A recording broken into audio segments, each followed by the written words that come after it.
కుటుంబ పరిచర్యక మందిర పనుల కొనసాగింపు కొరకు ప్రార్థన చేయండి. నేటి యొక్క వాగ్దానము లోక సువార్త 10వ అధ్యాయం 19వ వచనం. ఇదిగో పాములను తేలును తొక్కుటకును శత్రు బలంతటి మీదను మీకు అధికారం అనుగ్రహించినాను. ఏది మీకు ఎంత మాత్రమునో హాని చేయదు. ప్రభువైన యేసుక్రీస్తు ఈ లోకంలో పరిచర్య చేస్తున్నప్పుడు ఆయన ఏర్పాటు చేయబడినాక శిష్యులను పిలిచి, ఇదిగో మీరు నా సువార్తను ప్రకటించుటకు వెళ్ళండి.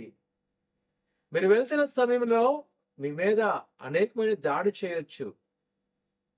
నక్కుమాతే నువ్వు భయపడవలసిన లేదు, అవి నేమీ హాని చేయలే. చాలాసార్లు కొంతమంది అనుకుంటారు ఈ యొక్క వాక్యాన్ని విని, సరే నిజమే కదా, అయితే విష సర్పంతో మనకేం జరగదు కదా అని. కానీ ఇక్కడ గ్రహించవలసినంట, నువ్వు ఏ నిమిత్తం వెళ్తున్నావు, నువ్వు వెటకారానికో హేళనకో కాదు ఇది.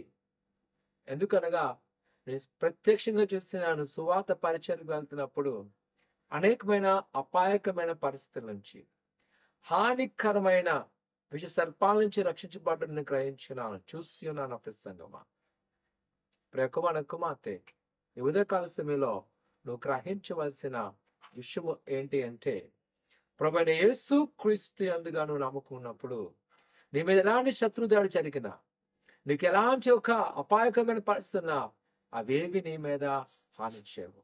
ఈరోజు ఆందోళన చెందక, అధైర్యపడక, ప్రభువైన యేసుక్రీస్తు నీ యందు ఒక కృపను కలిగి ఉన్నాడు. ఆయన ఒక ప్రణాళిక కలిగి ఉన్నాడు.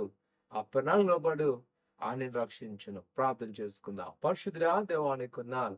అయినా నీ వాక్యము సత్యమైనది, నీ వాగ్దానము నిత్యమైనది. ఈ దినాన్ని బిడ్డల మీద జ్ఞాపకం చేసుకోండి. మీరు దీవించండి, ఆశీర్వదించండి, ఫలిపరచండి. వారి హస్తాల్లో భద్రపరచుకోబడుతుంది దేవానికి ఉన్నాను. ప్రతి కొదులు తీసేయబడుతుంది దేవానికి ఉన్నాను. నీ కృపాక్షాములతో నింపి వారి పట్ల మీరు ఎలాంటి ఉద్దేశం ఉందో నెరవేరుస్తూ అయినా ప్రతి అపాయకర పరిస్థితి నుంచి యేసు నామమున రక్షించండి. ఈ ఉదయకాల సమయంలో ఏ దిగులుతున్నారో ప్రభువానికి అప్పగిస్తుండగా మీరు దీవించమని యేసు నామమున అడుగుతున్నాం తండ్రి. ఆమేన్. దేవుడు బహుగా తోడేయునుగాక. ఆమేన్.